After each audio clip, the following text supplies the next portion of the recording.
Bersama saya Aida Nayan dalam rentasan berita edisi 855 dan antara paparan utama malam ini. Budaya takfiri punca cubaan bunuh pemimpin. Pentadbiran Perikatan Nasional TikTok lagi. Mampukah masa depan anak muda dibina tanpa mereka? Negara Kebajikan Jenama PAS untuk siapa?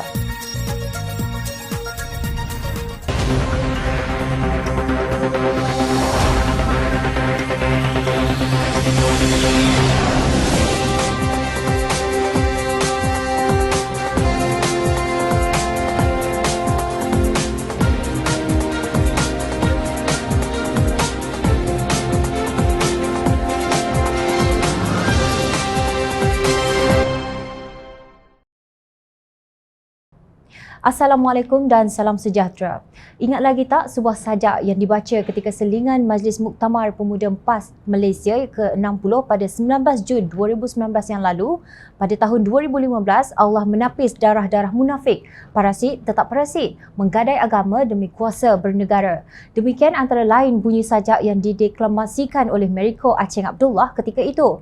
Itulah antara manifestasi budaya takfiri yang tersebar dalam parti yang kononnya bergerak atas nama Islam dan perpaduan ummah. Kini rakyat digemparkan dengan pendedahan cawangan khas counter-terrorism E8 Bukit Aman bahawa seorang lelaki mengaku merancang untuk melakukan serangan ke atas beberapa pemimpin utama kerajaan Pakatan Harapan. Penolong pengarang E8 Azman Omar berkata lelaki terbabit ditangkap pada Januari 2020 dan mengaku bercadang mahu menyerang Tun Dr. Mahathir Mohamad, Lim Guan Eng, Datuk Seri Dr. Mujahid Yusof dan Tan Sri Tommy Thomas. Pemimpin amanah begitu bersungguh-sungguh mempromosikan rahmatan lil alamin bagi mewujudkan sebuah negara rahmah. Namun inilah balasannya daripada golongan ekstremis yang begitu gigih mempromosikan budaya mengkafirkan sesama umat Islam.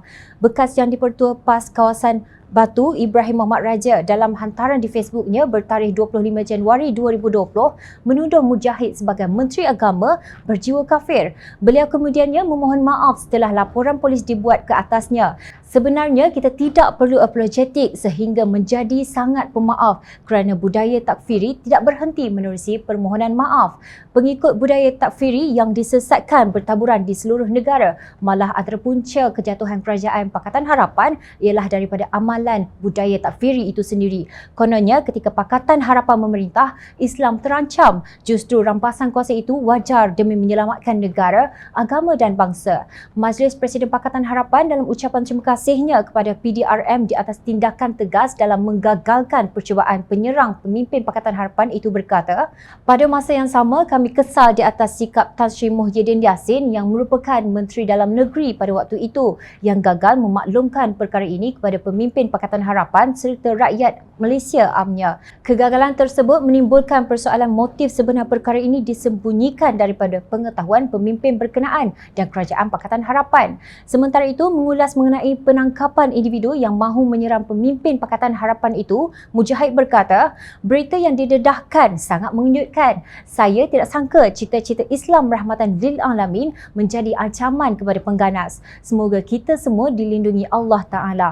Berbalik kepada isu budaya takfiri, siapakah propagator idea yang menyesatkan itu? Presiden PAS Datuk Seri Hadi Awang dalam tulisannya bertarikh 2 Julai 2017 berkata bahawa hanya mereka yang terus buta Al-Quran meninggalkan PAS kerana terpengaruh dengan politik yang melayar bahtera mengikut angin dan gelombang isu semasa dan wawasan yang tidak sampai ke hari akhirat. Hanya berlakon politik seperti lakonan filem yang tamat ceritanya apabila hero sudah mati atau tidak berfungsi lagi. Sebaliknya, kata Hadi, PAS tidak berpisah dengan sunnah Rasulullah SAW yang melaksanakan petunjuk Al-Quran itu, bukan sahaja cara ibadatnya, bahkan dalam urusan perjuangan untuk menegakkan negara.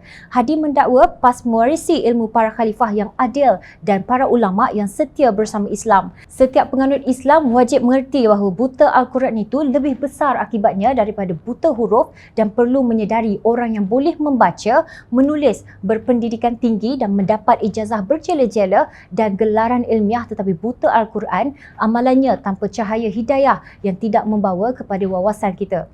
Ahli PAS yang setia tidak boleh bersama mereka yang lemas tanpa petunjuk Al-Quran dan memeluk apa sahaja untuk menyelamatkan diri daripada batu yang lebih menenggelamkannya atau meraba kepala tahi yang di bawah arus sungai yang menghanyutkannya, katanya.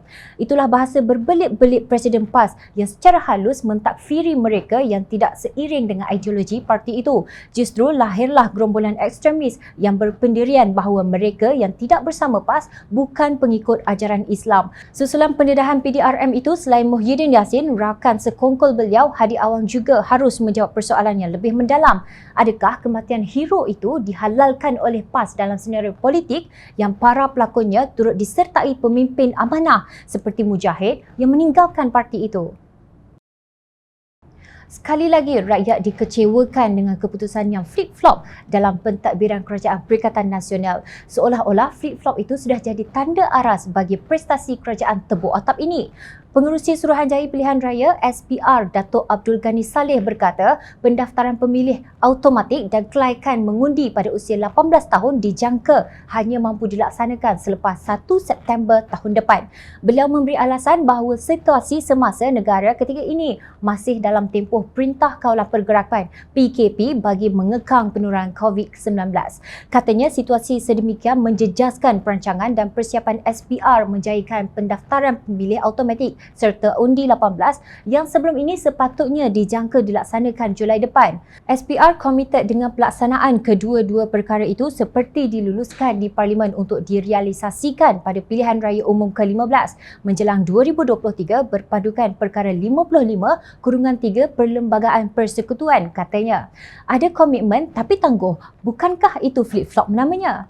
Dalam hubungan ini, Majlis Presiden Pakatan Harapan mengecam keras pengumuman SPR tersebut. Ini jelas melanggar keputusan Dewan Rakyat dan Dewan Negara yang telah meluluskan pindaan perlembagaan bersejarah pada Julai 2019 bagi membolehkan warga negara berusia 18 tahun ke atas mendaftar sebagai pengundi serta menjadi calon dalam pilihan raya. Tindakan penangguhan ini secara terang-menerang membelakangkan suara rakyat Malaysia dan menafikan hak anak muda untuk memilih masa depan mereka. Kenyataan tersebut dikeluarkan bersama oleh Presiden Keadilan Datuk Seri Anwar Ibrahim, Presiden Amanah Muhammad Sabu dan Setiausaha Agung DAP Lim Guan Eng. Menurut mereka, SPR mesti bertanggungjawab sepenuhnya di atas penangguhan ini yang merupakan satu kegagalan besar kerana melanggari Perlembagaan Malaysia. Penggantungan Parlimen tidak harus disalahgunakan untuk membelakangkan perlembagaan dengan sewenang-wenangnya.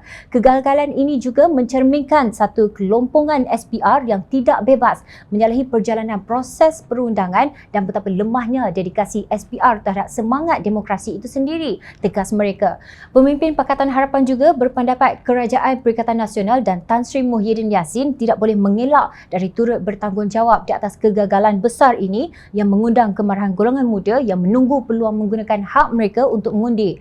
Pakatan Harapan berpendirian bahawa undi 18 mesti dilaksana seperti yang dijadual dan diumum di Parlimen oleh Menteri Undang-Undang Datuk Seri Tauhidin Hassan sebelum ini iaitu Julai 2021, kata mereka.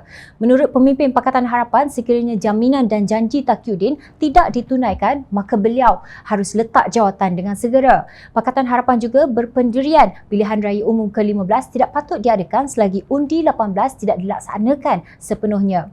Sekiranya pilihan raya umum ke-15 diadakan sebelum undi 18 dilaksanakan, ianya akan menafikan suara 3.8 juta anak muda dan menjadi dosa terbesar Kerajaan Perikatan Nasional kepada generasi yang akan datang. Terdahulu, Yang di-Pertua Dewan Negara Tan Sri Rais Yatin berkata tidak praktikal untuk menurunkan kadar umum pengundi kepada 18 tahun pada masa kini atas kekangan masa dan sumber. Mungkin beliau lupa di zaman milenium ini sudah ada apa yang para teknokrat sebut Internet of Things yang memudahkan kerja, bukan Scheme of Things yang merumitkan kerja. Malangnya, pegangan kolot itu yang dilaksanakan oleh SPR. Paling kelakar, Muhyiddin baru-baru ini dengan bangga berkata Perikatan Nasional adalah tawaran baharu pada rakyat Malaysia untuk generasi generasi akan datang. Kita mahu memimpin Malaysia dengan lebih cekap, berkesan dan kompeten. Kita ingin terus merasai denyut nadi rakyat dan memenuhi keperluan mereka dengan penuh prihatin, ujarnya dalam satu kenyataan 13 Mac lalu. Prihatin apakah apabila denyut nadi rakyat dipermainkan dengan keputusan yang sering flip-flop? Inilah akibatnya apabila kerajaan tidak mempunyai manifesto.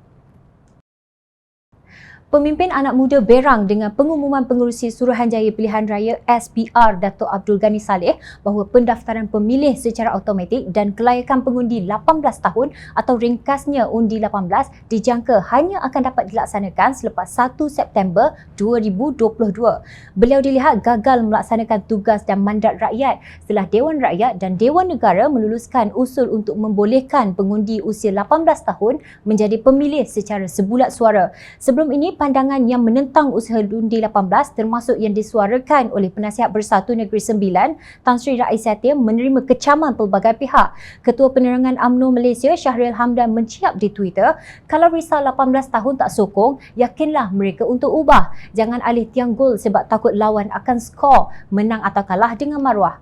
Ahli Parlimen DAP Bukit Mertajam Steven Sim juga membidas Rais sebagai berfikiran kolot. Sudah tiba masanya untuk Parlimen menjalankan pengawasan pasca legislatif, post-legislatif scrutiny terhadap pindaan yang begitu penting ini untuk mengelakkan kerajaan yang memerintah berdolak-dalik dalam pelaksanaannya.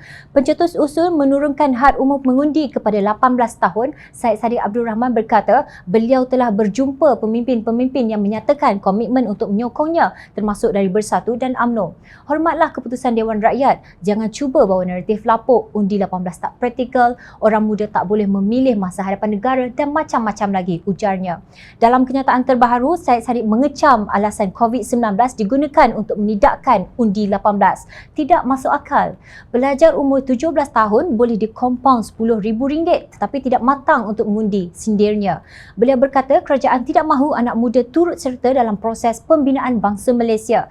Saya yakin jika kamu merampas hak orang muda iaitu 18 hingga 20 tahun untuk mengundi, yang berumur 21 tahun ke atas yang boleh mengundi bakal menghukum kamu, tegasnya.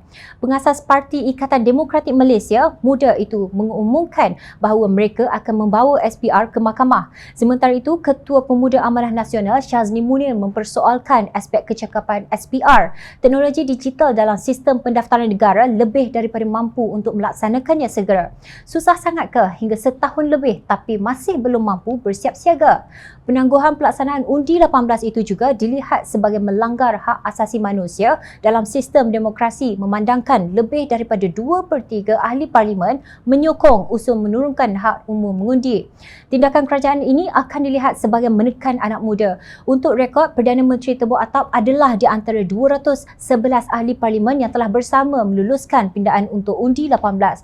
Kononnya, pembangunan generasi muda dalam semua aspek pembangunan termasuk yang berkaitan dengan modal insan menjadi keutamaan kerajaan. Kononnya, kerajaan melihat generasi muda sebagai generasi yang menentukan kelangsungan pembangunan masa kini dan perlu dilibatkan dalam proses pembangunan dasar. Bagaimana generasi muda mahu melibatkan diri dalam proses pembangunan dasar apabila hak mereka untuk menjadi pemilih awal-awal lagi sudah diremehkan? Pemimpin yang berani merendah diri, bukan berhidung tinggi. Kadar pengangguran Malaysia untuk Januari 2021 meningkat kepada 4.9% daripada 4.8% pada bulan Disember 2020. Demikian menurut Jabatan Perangkaan. Hyundai lari ke Indonesia. Kilang Tayar Silverstone dan Sony juga akan ditutup pada tahun ini. Kini syarikat gergasi International Business Machine Corporation IBM juga akan menutup pusat operasinya di Cyberjaya pada 31 Mei akan datang. Anak muda usia 18 tahun baru sahaja dikejutkan dengan keputusan hanya akan didaftarkan secara automatik pada 1 September 2022, bukan Julai tahun ini. Maknanya Kerajaan Perikatan Nasional mungkir janji dan ingkar keputusan Dewan Rakyat dan Dewan Negara pada Julai tahun 2019 yang lalu. Tuk-tuk Presiden PAS Datuk Seri Hadi Awang menulis tentang integriti. Inilah tawaran Islam untuk memimpin negara masyarakat majmuk melalui perjuangan menegakkan sebuah kerajaan yang adil kepada semua dan berwawasan luas serta jauh daripada dunia hingga akhirat. Manusia akan menerima balasan Allah Subhanahu Wa Taala setelah berjuang menentang kezaliman terhadap manusia, kata Hadi dalam tulisannya yang bertajuk Tawaran Kerajaan Selamatkan Rakyat Berintegriti dan Berkebajikan bertarikh 25 Mac 2021. Menurut Hadi, perpaduan itu boleh diwujudkan bersama Islam dengan mengambil kira konsep yang menjadi titik persamaan berasaskan nilai kemanusiaan dan bertoleransi atau bertasamuh antara satu sama lain dalam meraihkan perbezaan, dengan syarat tidak bersikap fanatik dan melampau yang boleh dicegah dengan melaksanakan konsep adil terhadap semua dan hak kemanusiaan sejagat serta bertimbang rasa dalam menjaga sensitiviti dalam perkara yang berbeza dan bertembung, ujarnya. Menurut Hadi, Gabungan Perikatan Nasional berbeza dengan konsep Malaysian Malaysia yang menyanggah realiti masyarakat majmuk ciptaan Allah Subhanahu Wa Taala. Integriti adalah sesuatu amalan bersikap jujur dan menunjukkan kepatuhan tanpa kompromi terhadap prinsip dan nilai moral serta etika yang kuat.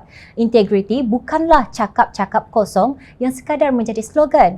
Konsep ini berlaku melalui tarbiyah jasad, akal dan roh, konsep yang tidak wujud dalam prinsip sekularisme yang memisahkan aspek politik daripada agama, tegasnya.